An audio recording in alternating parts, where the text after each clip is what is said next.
Nagbabala ang Iran sa mga bansang makikilahok sa economic war ng Estados Unidos at sinabing ituturing nilang kalaban ang mga ito. Detalye sa report ni NJ De Guzman. Nagbabala si Iran top security official Mohsen Rezai na anumang bansang makikilahok sa economic war ng US, anya ituturing silang kalaban ng Tehran.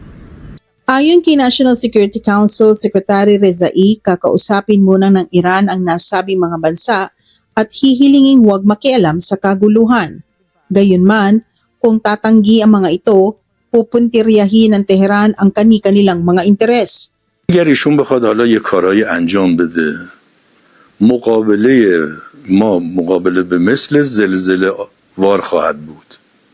اولا به تمام کشورهای اطراف و کشورهای دنیا میگیم که وارد جنگ اقتصادی در کنار آمریکا نشن.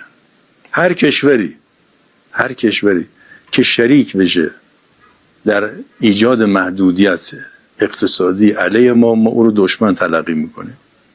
البته اول باش مذاکره میکنیم، جلسه میذاریم، میگیم برید کنار، صفتون از آمریکا جدا کنید. اگر عمل نکردن میزنیم، منافع اون کشور رو میزنیم. At sa mga bansang makikisali sa pananakop ng US, haharangan anya ng Iran ang pag-export sa kahit isang patak ng langis mula sa Strait of Hormuz.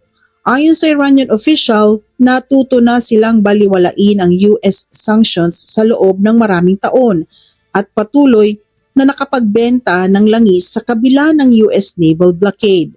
Binigyang diin ni Rezai na mananatiling sarado ang Hormuz hanggat hindi tinutupad ng US ang mga pangako nito sa Peace Memorandum of Understanding na nilagdaan noong Hunyo.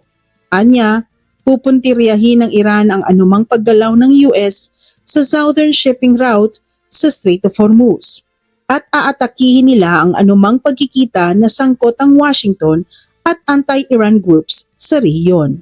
Samantala, tiniyak ni Rezai na may progreso sa mga pag-uusap nila sa Oman ukol sa isang bagong ruta ng shipping sa Hormuz at malapit nang may mapagkasundo ang deal. Kamakailan nagbanta si Pangulong Donald Trump na maglulungsad ang US ng pinakamabagsik na economic operation laban sa Iran na inilarawan niyang economic warfare and isolation on an unprecedented scale. NJ De Guzman, Washington DC, Net 25 Americas para sa mata ng Agala International, trusted, connected, on point.